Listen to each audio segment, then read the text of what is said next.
So ಇದು ಸಂಜೆ continuity video ಆಗ್ತಾಯಿದ್ದೀನಿ. So ಇವಳು ಸ್ಕೂಲಿಂದ ಬರ್ಬೇಕಾದ್ರೆ ಏನೋ ಪಾನಿಪುರಿ ತಿನ್ನಬೇಕು ಅನಿಸ್ತು ಅಂತೇಳಿ ಕೊಡಿಸ್ಕೊಂಬಂದಿದ್ರು. ಸೊ ಹಾಗೇ ನನಗೆ ಗೊತ್ತಿರಲಿಲ್ಲ ಇವ್ರು ತರ್ತಾರೆ ಅಂತ ಹೇಳಿ. ನಂಗೆ ಗೋಬಿ ಇಷ್ಟ ಅಂತ ಗೋಬಿ ತೊಗೊಂಬಂದಿದ್ರು. ಸೊ ಇನ್ನು ಮಧ್ಯಾಹ್ನ ನಿಂಬೆಹಣ್ಣನ್ನೆಲ್ಲ ವಾಶ್ ಮಾಡಿಟ್ಟಿದ್ದೆ, ಒರೆಸ್ಬಿಟ್ಟು ಉಪ್ಪಿನಕಾಯಿ ಹಾಕೋಣ ಅಂತ ಹೇಳಿ ಕಂಚಿಕಾಯಿ ಮತ್ತು ನಿಂಬೆಹಣ್ಣ ಎರಡೂ ಕೂಡ ಇಟ್ಕೊಂಡಿದ್ವಿ. ಇನ್ನು ಇವಳು ಪಾನಿಪುರಿ ಹಾಕ್ಕೊಡ್ಬೇಕಿತ್ತು, ಅಲ್ಲಿ ಬೇಡ ಅಂತ ಇಲ್ಲೇ ಮನೆಗೆ ತಂದಿದ್ಲು. ಸೊ ಪಾನಿಪುರಿ ಹಾಕ್ಕೊಡ್ತಾಯಿದ್ದೆ. ಇವು ಕಮ್ಮಿನೇ ಹೊರಗಿಂದ ತಿನ್ನಿಸೋದು, ಯಾವಾಗೋ ರೇರು 15 ದಿನಕ್ಕೊಂದ್ಸತಿ ತಿಂಗಳಿಗೆ ಈ ಥರ ತಿನ್ನಿಸ್ತೀವಿ. ಹೊರಗಿನ ಫುಡ್ ಆದಷ್ಟು ಇವಳಿಗೆ ಕೊಡಲ್ಲ, ಹೆಲ್ತಿಗೆ ಕೂಡ ಒಳ್ಳೇದಲ್ಲ ಅಂತ ಕೊಡಲ್ಲ. ಯಾಕೋ ಇವತ್ತು ಬೇಕು ಅಂದ್ಲು ಅಂತ ಹೋಗಿದ್ದಾಳೆ. ಅವಳು ಕೂಡ ಇಷ್ಟಪಡಲ್ಲ, ಯಾಕೆಂದರೆ ನಾನು ಮನೇಲೇ ಆಲ್ಮೋಸ್ಟ್ ಅವ್ಳಿಗೆ ಏನು ಬೇಕೋ ಇಷ್ಟನ ಮನೇಲೇ ಮಾಡ್ಕೊಡೋದಕ್ಕೆ ಇಷ್ಟಪಡ್ತೀನಿ. ಇವತ್ತು ಯಾಕೋ ಅಪರೂಪಕ್ಕೆ ಕೇಳಿದಾಳೆ ಅಂತ ಹೇಳಿ ಅವ್ರ ಪಪ್ಪ ಕೂಡ ಕೊಡಿಸ್ಕೊಂಬಂದಿದ್ರು, ಹಂಗಾಗಿ ರೆಡಿ ಮಾಡ್ತಾಯಿದ್ದೆ. ಆದಷ್ಟು ಮನೇಲೇ ಮಾಡ್ತೀನಿ ಪಾನಿಪುರಿ ಕೂಡ. ಕೆಲವೊಂದು ಟೈಮು ಸಾಧ್ಯ ಆಗಲ್ಲ, ಆ ಟೈಮು ಇವಾಗ ಕೊಡಿಸ್ಕೊಂಬರ್ತಾರೆ. ಎಲ್ಲ ರೆಡಿ ಮಾಡ್ಕೊಂಡು ಕೊಟ್ಟೆ. ಮಕ್ಕಳೇ ಹಾಗೆ ಅಲ್ವಾ, ಸಂಜೆ ಸ್ಕೂಲಿಂದ ಬಂದುಬಿಟ್ಟೆ ಏನಾದರೂ ಅಂತ ಇರ್ತಾಳೆ. ಸೊ ಅವ್ರು ಸ್ವಲ್ಪ ಹೊರಗೆ ಹೋಗೋದಿತ್ತಂತೆ, ಹಂಗಾಗಿ ಕೊಡಿಸ್ಬಿಟ್ಟು ಹೋಗಿದ್ದಾರೆ. ಒಂದು 10 ನಿಮಿಷ ಬಂದೆ ಅಂತೇಳಿ ನಾನು ಬಂದು ಅವಳನ್ನ ಬಿಟ್ಟು ಹೋಗಿದ್ರು. ಇನ್ನು ನಾನೇ ಅವಳಿಗೆ ಹಾಕ್ಕೊಟ್ಟು ನೆಕ್ಸ್ಟು ನೈಟ್ ಆದರೆ ಉಪ್ಪಿನಕಾಯಿ ಹಾಕೋದು, ಇಲ್ಲ ಮಾರ್ನಿಂಗ್ ಹಾಕೋಣ ಅಂತ ಅಂದ್ಕೊಂಡಿದ್ದೀನಿ. ಏಕೆಂದರೆ ಬೇರೆ ಪ್ಲ್ಯಾನಿಂಗೇ ಇದೆ. ಸಂಜೆ ಇವರಿಗೇನೋ ಹೋಳಿಗೆ ತಿನ್ನಬೇಕು ಅನಿಸ್ತಾ ಇದೆ ಅಂತಿದ್ದಾರೆ. ನೋಡೋಣ, ಆದರೆ ಮಾಡೋಣ ಅಂತ ಅಂದ್ಕೊಂಡಿದ್ದೀನಿ. ಅದು ಕಾಯಿ ಹೋಳಿಗೆ ಪ್ರಿಪ್ರೇಷನ್ ಅಂತೂ ಗೊತ್ತಲ್ವ, ಸಿಕ್ಕಾಪಟ್ಟೆ ಇರುತ್ತೆ. ಸೊ ರೆಸಿಪಿ ಬಂದುಬಿಟ್ಟು ಕಾಯಿ ಹೋಳಿಗೆದು ನಮ್ಮ ಮನೆಯವ್ರ ಚಾನಲ್ ಇದೆ ಅಲ್ವಾ, ಕುಕ್ಕಿಂಗ್ ಚಾನಲ್ಲು, ಅದರಲ್ಲಿ ಅಪ್ಲೋಡ್ ಮಾಡಿರ್ತೀವಿ. ಬೇಕು ಅಂದರೆ ಲಿಂಕ್ ಕಳಿಸ್ತೀನಿ, ಚೆಕ್ ಮಾಡಿ. ಪಾನಿಪುರಿ ಚೆನ್ನಾಯ್ತಾ? ಪಾನಿಪುರಿಗೆ ಪಾನಿ ಹಾಕ್ಕೊಂಡು ಮಿಕ್ಸ್ ಮಾಡ್ಕೊಂಡು ತಿಂದಿದ್ರೆ ಹಾಸ್ವರ್ಗ. ಹೌದಾ? ಚೀಚಿ ತಟ್ಟೆ. ಚೋಟು ನೀನೇನು ನೋಡ್ತಾ ಇದೀಯಾ? ನೀನು ಬಿಟ್ಟು ತಿಂತಾ ಇದ್ದಾಳಾ? ಕೇಳು, ನಿಂಗೂ ಬೇಕಾ? ಹಾಂ, ಕುತ್ಕೋ. ಹಾಂ, ಅಲ್ಲೇ ಕುತ್ಕೋ, ಅಲ್ಲಿ ಬೇಡ, ಅಲ್ಲೇ. ಸೊ ನಂಗೆ ಬಂದುಬಿಟ್ಟು ಗೋಬಿ ಇಷ್ಟ. ಸೊ ನಂಗೆ ಗೋಬಿನೇ ತಿನ್ನೋದು.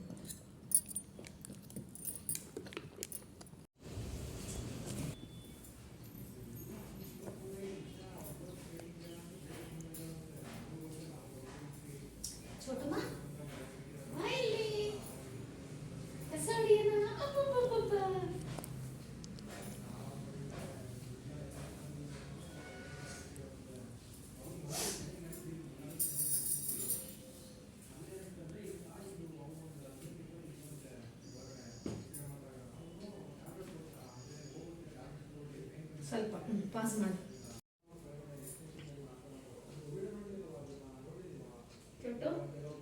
ಪುಟ್ಟ ಸಾಕ?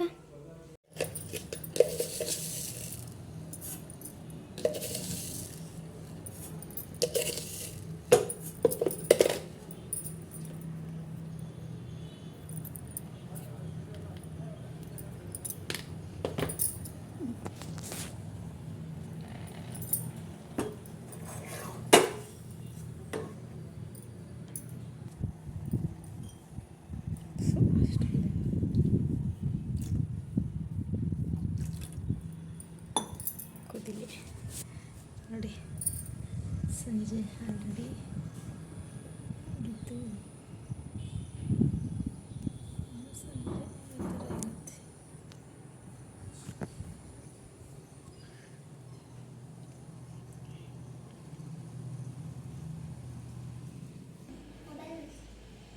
ಹಾಂ, ಇಬ್ಬರು ಅದೇ ಕೆಲಸನಾ? ಚೋಟುಮಾ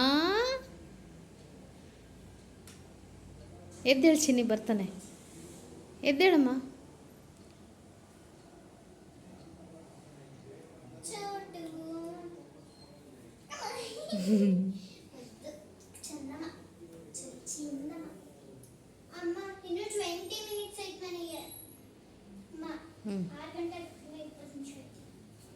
ಚೋಟುಮ್ಮ ಯಾಕೆ ಹೋಗ್ತಿಲ್ಲ? ಬಂತು ಚೋಟು. ಅಮ್ಮ ಎದುರಿಸ್ತಾರೆ ನಮ್ಮ.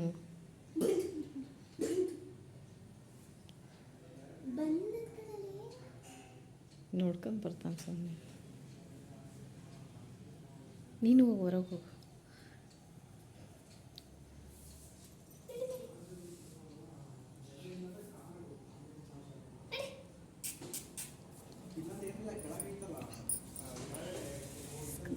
ಅಮ್ಮ ಕರಿ ಒಳಗೆ ಅಮ್ಮ ಕರಿ ಒಳಗೆ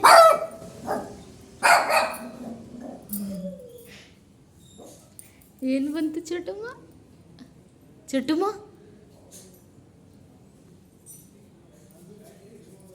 ನೀನು ಆಟಾಡ್ಸು, ನೀನು ಆಟಾಡ್ಸು.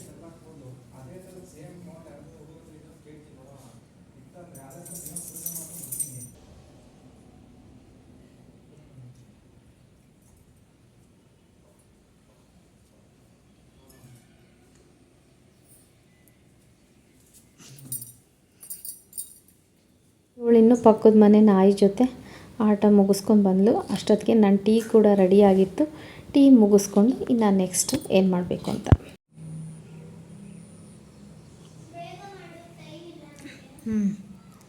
ಏನು ಬೇಕಮ್ಮ? ಏನಕ್ಕೆ?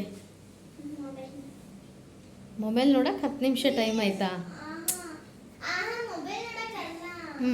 ಮತ್ತು ಸಂಜೆ ಎಲ್ಲ ಫ್ರೆಶ್ ಅಪ್ ಆಗಿ ಕಸ ಎಲ್ಲ ಗುಡಿಸ್ಕೊಂಡು ಸ್ವಲ್ಪ ಫೇಸ್ ವಾಶ್ ಎಲ್ಲ ಮಾಡಿಕೊಂಡು ಸಂಜೆ ದೀಪ ಹಚ್ಚೋಣ ಅಂತೇಳಿ ರೆಡಿ ಮಾಡಿಕೊಂಡೆ.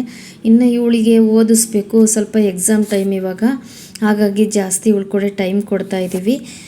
ಇನ್ನು ದೀಪ ಮಾರ್ನಿಂಗ್ ಎಲ್ಲ ಪೂಜೆ ಆಗಿರುತ್ತೆ, ಆದ್ರೂ ಕೂಡ ಸಂಜೆ ಒಂದು ಸತಿ ದೀಪ ಹಚ್ಚೋದು ಪ್ರತಿಯೊಬ್ಬರು ಮನೆಯಲ್ಲೂ ಕೂಡ ಅಭ್ಯಾಸ ಇರುತ್ತೆ. ಯಾಕೆ ಅಂದರೆ ಗೋಧೂಳಿ ಟೈಮಲ್ಲಿ ದೀಪ ಹಚ್ಚಿ ಬೇಡ್ಕೊಂಡಿದ್ದು ದೇವರೆಲ್ಲ ನೆರವೇರಿಸ್ತಾನೆ ಅಂತ. ಇನ್ನು ದೇವ್ರು ಇಲ್ದಂಗೆ ನಾವಿಲ್ಲ. ಸೊ ಹಾಗಾಗಿ ನಮಗೆ ಸ್ವಲ್ಪ ಭಕ್ತಿ ಜಾಸ್ತಿನೇ. ಇನ್ನು ಇವತ್ತು ಗುರುವಾರ ಆಗಿರೋದ್ರಿಂದ ರಾಯರ ಪೂಜೆನೂ ಕೂಡ ಮಾಡಿದ್ವಿ, ಸಾಯಿಬಾಬಂದು ಕೂಡ ಮಾಡಿದ್ವಿ. ದೊಡ್ಡದೇನು ಫೋಟೋ ಇಲ್ಲ, ಬಟ್ ಅದು ಆಸೆ ಇದೆ. ಇನ್ನು ಆ ದೊಡ್ಡ ಫೋಟೋದಿಂದ ರಾಯರು ಯಾವಾಗ ನಮ್ಮ ಮನೆ ಬರ್ತಾರೋ ಗೊತ್ತಿಲ್ಲ. ಹಾಗಾಗಿ ಚಿಕ್ಕದಿದೆ ಫೋಟೋ, ಚಿಕ್ಕ ಇದೆ. ಅದನ್ನೇ ಇಟ್ಕೊಂಡು ದೀಪ ಎಲ್ಲ ಹಚ್ಕೊಂಡು ದೇವರಿಗೆ ನಾನು ಸಂಜೆ ಇನ್ನೇನು ಯಾವುದೇ ಕೆಲಸ ಮಾಡಬೇಕಾದ್ರೂ ಅಷ್ಟೇ ಅಲ್ವಾ, ದೀಪ ಹಚ್ಚಿ ದೇವ್ರಿಗೆ ಪ್ರಾರ್ಥನೆ ಮಾಡ್ಕೊತಾರೆ. ಹಾಗೆ ಡೈಲಿ ಬರ್ಕೊಳೋದಕ್ಕೆ ಓದ್ಕೊಳೋದಕ್ಕೆ ಕೂರೋಕ್ಕಿಂತ ಮುಂಚೆ ನನ್ನ ಮಗಳು ಕೂಡ ಅಷ್ಟೊತ್ತಿ ಮುಖ ತೊಗೊಂಡು ಬರ್ತಾಳೆ ಆಲ್ರೆಡಿ. ಅವಳು ಅದೊಂದು ವಿಡಿಯೋ ಮಾಡೋದಕ್ಕಾಗಲಿಲ್ಲ, ಸೊ ಮರ್ತೋಗ್ಬಿಡ್ತು. ಇನ್ನು ಎಲ್ಲ ದೀಪ ಹಚ್ಚಿ ದೇವರಿಗೆ ಉದ್ಬತ್ತಿ ಎಲ್ಲ ಹಚ್ಚಿ ಇನ್ನು ನೆಕ್ಸ್ಟ್ ಅವಳಿಗೆ ಓದಿಸ್ಬೇಕು. ಓದಿಸಿ ಸ್ವಲ್ಪ ಹೊತ್ತಾದಮೇಲೆ ನೈಟ್ ಅಡುಗೆ ಪ್ರಿಪ್ರೇಷನ್ ಮಾಡ್ಕೋಬೇಕು. ಸೊ ನೋಡೋಣ ನೈಟ್ ಯಾವ ರೀತಿ ಎಲ್ಲ ಇರುತ್ತೆ ಅಂತ ಹೇಳಿ. ಹಾಗೆಯೇ ಟೀ ಕೂಡ ಮಾಡ್ಕೊಂಡು ಕುಡಿಬೇಕು. ಇವಳೇನೋ ಕೇಳ್ತಾ ಇದ್ಲು, ಯಾವುದೋ ವಿಡಿಯೋ ಬಗ್ಗೆ ವಿಚಾರಿಸ್ತಾ ಇದ್ಲು. ಅಂದರೆ ಒಂದು ಕ್ಯಾಟ್ಸ್ ಹಾಕಿದ್ರು ಒಬ್ಬರು ವಿಡಿಯೋದಲ್ಲಿ, ಅದು ಸತ್ತೋಯ್ತು ಅಂತ ಹೇಳಿದೆ. ಸೊ ತಾಳು ಸುಮ್ಮನಿರು, ಆಮೇಲೆ ಹೇಳ್ತೀನಿ, ಉದ್ಬತ್ತಿ ಬೆಳಗ್ಗೆ ಬಂದು ಹೇಳ್ತೀನಿ ಅಂದೆ. ಸೊ ಅವಳು ತುಂಬ ಕ್ಯೂರಿಯಾಸಿಟಿಲಿದ್ಲು. ಸೊ ಹೇಳೋಣ ಅಂಥೇಳಿ ನೋಡಿ ಫೈನಲಿಯಾಗಿ ಸಂಜೆ ದೀಪ ಕೂಡ ಆಯಿತು. ದೀಪ ದೇವರಿಗೆ ಹಚ್ಚಿ ಕೂಡ ಆಯಿತು. ಸ್ವಲ್ಪ ಹೊತ್ತು ಬಿಟ್ಟು ಡೋರ್ ಹಾಕ್ಕೊಂಡೆ. ಇನ್ನು ಸಂಜೆ ಒಂದ್ಸರಿ ಟೀ ಕುಡಿಲಿಲ್ಲ ಅಂದರೆ ಅದೇನೋ ಮಿಸ್ಸಿಂಗ್ ಅನಿಸ್ತಾ ಇರುತ್ತೆ. ಸೊ ಅದಕ್ಕೋಸ್ಕರ ಒಂದು ಲೋಟ ಟೀ ಮಾಡ್ಕೊಳ್ಳೋಣ ಅಂತ ಮಾಡಿಕೊಂಡೆ. ಸ್ವಲ್ಪನೇ ಹಾಲಿತ್ತು, ಸೊ ಆಮೇಲೆ ತಗೊಂಬರ್ತಾರೆ ಅಂತೇಳಿ ಅದೇ ಹಾಲಿಗೆ ಸ್ವಲ್ಪ ನೀರು ಮಿಕ್ಸ್ ಮಾಡಿಕೊಂಡು ಟೀ ಮಾಡಿಕೊಂಡು ಕುಡಿದು ಇನ್ನು ನೆಕ್ಸ್ಟು ಪ್ರೋಗ್ರಾಮ್ನ ಸ್ಟಾರ್ಟ್ ಮಾಡಿದ್ವಿ. ಸ್ವಲ್ಪ ಹೊತ್ತು ಆಟ ಆಡ್ತೀನಿ ಅಂತ ಹೇಳಿದ್ಲು. ಅಷ್ಟೊತ್ತಿಗೆ ಅವ್ರ ಪಪ್ಪ ಕೂಡ ಬಂದರು. ಇನ್ನು ಅವ್ರು ಆಟ ಆಡಿಸಿ ಓದ್ಕೋಬೇಕು ಅಂತ ಹೇಳಿದ್ಲು. ಅಷ್ಟರೊಳಗೆ ನಂದು ಟೀನೂ ಆಗುತ್ತೆ, ಟೀ ಕುಡಿದು ಆಗುತ್ತೆ. ನೆಕ್ಸ್ಟ್ ಆಮೇಲೆ ಅವ್ರ ಕಡೆ ಜಾಯ್ನ್ ಆಗೋಣ ಅಂತ ಹೇಳಿ ಟೀ ಮಾಡಿಕೊಂಡು ಕುಡಿದ್ವಿ. ಸೊ ನೋಡಿ ಏನು ಅನ್ನಿಸ್ತು, ಸ್ವಲ್ಪನೇ ಹಾಕಿದೆ, ಭಾಳ ಏನು ಹಾಕಲಿಲ್ಲ. ಅಷ್ಟೊತ್ತಿಗೆ ಸಂಜೆ ಆಲ್ರೆಡಿ ಇಷ್ಟಾಗಿತ್ತು. ಬೆಳಕು ನೋಡಿ ನಮ್ಮನೆ ಸುತ್ತಲೂ ಇದೇ ಸೈಟಿಗೆ ನಮ್ಮ ಚೋಟುಮ್ಮ ಆಟ ಆಡೋಕ್ಕೆ ಹೋಗೋದು. ಬೆಳಗ್ಗೆ ಸಂಜೆ ಹೋಗ್ತಾನೆ. ಈ ರೀತಿ ಸಂಜೆ ಆಗಿತ್ತು, ಹೋಗ್ತೀನಿ ಅಂದ. ಆದರೆ ಪಕ್ಕದ ಮನೇಲಿ ನಾಯಿ ಬಂದಿತ್ತಲ್ಲ, ಭಯಪಟ್ಟು ಇವತ್ತು ಒಳಗೆ ಇದ್ದ. ಸೊ ಅಷ್ಟೊತ್ತಿಗೆ ಟೀ ಆಗುತ್ತೆ ಅಂತೇಳಿ ಬೇರೆ ಇವರೇನೋ ಆಟ ಆಡ್ತಾಯಿದ್ರು, ಏನು ಮಾಡ್ತಾರೆ ಅಂತ ನೋಡೋಕೆ ಹೋಗಿದ್ದೆ. ರೆಡಿ ಅದ ಚೋಟು, ನಿನಗೇನಪ್ಪ ಏನು ಬೇಕೋ ನಿನಗೆ? ನೋಡಲಿ ನಿನ್ನ ಗೊಂಬೆ ಹಾಳು ಮಾಡಿದೀಯಾ, ಕವರ ಕಟ್ಟಿಟ್ಟನಿ. ಚಿನ್ನಿ ಏನು ಕುತ್ಕೋಬೇಕಾ, ಒಬ್ಬಳೇ ಓದ್ಕೊತೀಯ? ಕುತ್ಕೋಬೇಕಾ? ಸರಿ ಆಯ್ತು. ಅವನಿಗೆ ಒಂದೆರಡು ಬಿಸ್ಕೆಟ್ ಏನೋ ಕೊಡು ಪಾಪ.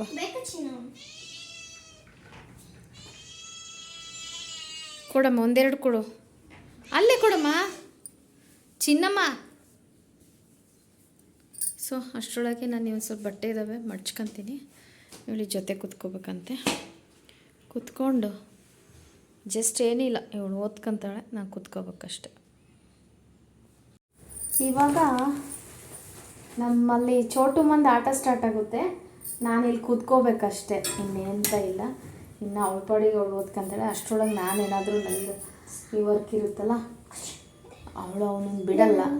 ಅವ್ನು ಬಿಡಮ್ಮ, ಅವ್ನು ಕೂರ್ತಾನೆ, ಓದ್ಕೊಳಮ್ಮ ನೀನು. ಇವನಿದ್ರೆ ಡಿಸ್ಟರ್ಬ್ ಮಾಡ್ತಾನೆ ಅಂತ ನಮ್ಮ ಮನೆಯವರು ಇವನನ್ನು ಹೊರಗೆ ಹಾಕ್ತಾರೆ. ಸೊ ಇವತ್ತು ಅವರಿಲ್ಲ, ಸೊ ಅದಕ್ಕೋಸ್ಕರ ನಾನು ಇವಳ ಜೊತೆ ಓದ್ಕೊಳಕ್ಕೆ ಕೂರ್ತಿದ್ದೀನಿ. ಏನದು ಅಕ್ಕನ ಕಾಲು ಇಟ್ಕೊಂಡೇ ಕೂತ್ಕೋಬೇಕಾ? ಹಾಂ ನೋಡಿ, ಇವಳು ಇಲ್ಲಿ ಓದ್ಕೊತ ಇದ್ದರೆ ಇವನು ಇಲ್ಲಿರಬೇಕು. ಇದು ನಮ್ಮನೆ ಸಮಸ್ಯೆ. ಇವಳಿಗೆ ಇವನ ಕಡೆನೇ ಅಬ್ಸರ್ವೇಷನ್ ಜಾಸ್ತಿ ಆಗುತ್ತೆ ಅಂತೇಳಿ ಇವನನ್ನು ಹೊರಗೆ ಹಾಕ್ತೀವಿ. ಚೋಟುಮ್ಮ ಹೊರಗೆ ಹೋಗ್ಬಾ ನೀನು. ಹಂಗೆಲ್ಲ ಮಾಡೋದಾದ್ರೆ ಹೊರಗೆ ಹೋಗ್ಬಾ. ಹೊರಗೆ ಹೋಗ್ತೀಯಾ? ಇಲ್ಲಿ ಸುಮ್ಮನೆ ಕೂತ್ಕೊತೀಯಾ? ಬೇಗ ಹೇಳು. ಸುಮ್ಮನೆ ಕೂತ್ಕೊಂತೀತಾನೆ? ಓಕೆ ಅನ್ನೋ ಚಿನಿ ಕಾಲು ತೆಗಿ. ಇವರಿಬ್ಬರು ಅಟ್ಯಾಚ್ಮೆಂಟ್ ಭಾಳ ತುಂಬಾ ಆಗಿದೆ. ನೋಡುವ, ಮಾತಾಡು ಚೋಟಮ್ಮ. ಹಾಯ್ ಹೇಳು ಎಲ್ರಿಗೂ. ಹಾಯ್ ಹೇಳು. ಹಾಯ್ ಅನ್ನು. ವಿಡಿಯೋ ಪೂರ್ತಿ ನೋಡೋಕೆ ಹೇಳು. ಇನ್ಮೇಲೆ ನಮ್ಮಮ್ಮನ ವಿಡಿಯೋದಲ್ಲಿ ನಾನು ಸ್ವಲ್ಪ ಕಾಣ್ಕೋತೀನಿ ಅಂತ ಹೇಳು. ನಿದ್ದೆ ಬಂದಿತ್ತು ಬಂಗಾರು, ನಿದ್ದೆ ಬಂದಿತ್ತು ಪುಜ್ಜು. ಮಲ್ಕು. ತುಂಬಾ ಫ್ಯಾಮಿಲಿ ಮೆಂಬರ್ ಆಗಿಬಿಟ್ಟಿದ್ದಾನೆ ಚೋಟು. ಸೊ ನೋಡಿ, ನಮ್ಮನೆ ಕತೆ, ದಿನನಿತ್ಯದ ಕತೆ. ಅವಳು ಬಿಟ್ಟರು ನೀನು ಸ್ವಲ್ಪ ದೂರ, ಇನ್ನೊಂದು ಕ್ಷಣದಲ್ಲಿ ಮತ್ತೆ ಕಾಲು ಹಿಡ್ಕೊಂಡು ಕೂತ್ಕೊತಾನೆ. ಸ್ವಲ್ಪ ಹೊತ್ತು ಆದಮೇಲೆ ಅಲ್ಲೇ ಮಲ್ಕೊತಾನೆ ಅವಳದು ಓದೋದು ಮುಗಿಯೋವರೆಗೂ.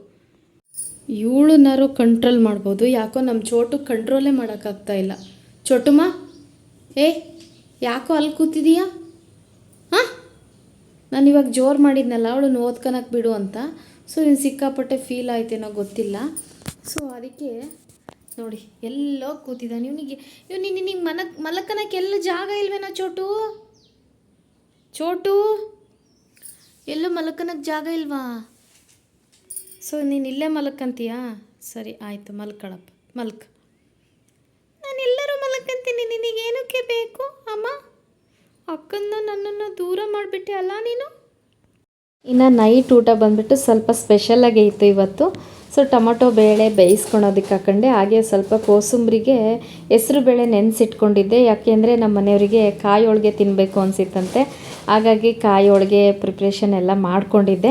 ಕಾಯಿ ಹೋಳಿಗೆ ಪೂರ್ತಿ ರೆಸಿಪಿ ಬೇಕು ಅಂತ ಹೇಳಿದರೆ ನಮ್ಮ ಮನೆಯವ್ರ ಚಾನಲಲ್ಲಿದೆ, ಸೊ ಅಲ್ಲಿ ವಾಚ್ ಮಾಡ್ಬೋದು. ನೋಡಿ, ಕಾಯಿ ಹೋಳಿಗೆಗೆ ಎಲ್ಲನೂ ಹೂರಣ ರೆಡಿ ಮಾಡ್ಕೊಂಡಿದ್ದೆ. ಇನ್ನು ಈ ಕಡೆ ಬಂದುಬಿಟ್ಟು ಸೊಪ್ಪು ತಂದು ಕೊಟ್ಟರು. ಅಷ್ಟರೊಳಗೆ ಸೊಪ್ಪನ್ನ ಈ ಕಡೆ ಸಾಂಬಾರಿಗೂ ಕೂಡ ಎಲ್ಲ ಮಸಾಲೆ ಹಾಕಿ ರೆಡಿ ಮಾಡಿ ಇಟ್ಕೊಂಡಿದ್ದೆ.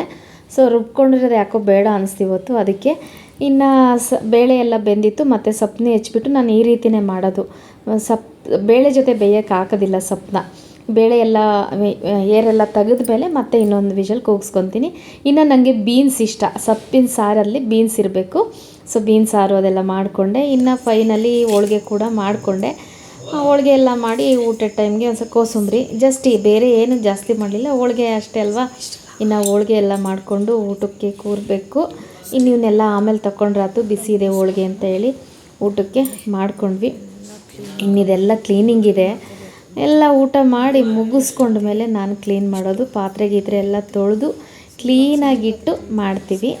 ಆಮೇಲೆ ಬೆಳಗ್ಗೆ ಎದ್ದು ಸ್ವಲ್ಪ ಈಸಿ ಆಗುತ್ತೆ ಅಂತೇಳಿ. ನೋಡಿ, ಈ ರೀತಿ ಇತ್ತು ನಮ್ಮ ಇವತ್ತು ಸಂಜೆದು. ಬೆಳಗ್ಗೆ ಮಾರ್ನಿಂಗಿದು ಆಲ್ರೆಡಿ ವಿಡಿಯೋ ಅಪ್ಲೋಡ್ ಆಗಿದೆ, ಸೊ ಅದನ್ನು ಕೂಡ ನೋಡಿ. ಸೊ ನೋಡಿ, ಸಾಂಬಾರು ಇಷ್ಟ ಆಗಿತ್ತು.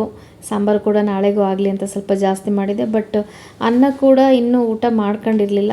ಸೊ ತೋರಿಸ್ತಾ ಇದ್ದೀನಿ, ಮಿಸ್ ಆಯ್ತಲ್ಲ ತೋರಿಸೋದು ಏನೇನು ಮಾಡಿದ್ದೆ ಅಂತ. ಅದಕ್ಕಷ್ಟೇ. ಇನ್ನು ತುಪ್ಪ ಊರಿಂದ ಅವ್ರ ಅಜ್ಜಿ ಕಳಿಸಿದ್ರು.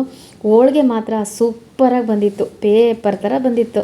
ಫಸ್ಟ್ ಟೈಮ್ ನಾನು ಕಾಯಿ ಹೋಳಿಗೆ ಟ್ರೈ ಮಾಡಿದ್ದು, ಆದರೂ ಸೂಪರಾಗೇ ಇತ್ತು. ವಿಡಿಯೋ ನೋಡೋಕ್ಕೆ ಎಲ್ಲರಿಗೂ ತುಂಬ ಹೃದಯದ ಧನ್ಯವಾದಗಳು. ಹಾಗೆಯೇ ನೆಕ್ಸ್ಟ್ ವಿಡಿಯೋದಲ್ಲಿ ಮತ್ತೆ ನೆಕ್ಸ್ಟ್ ಸಿಗ್ತೀನಿ. ಅಲ್ಲಿವರೆಗೂ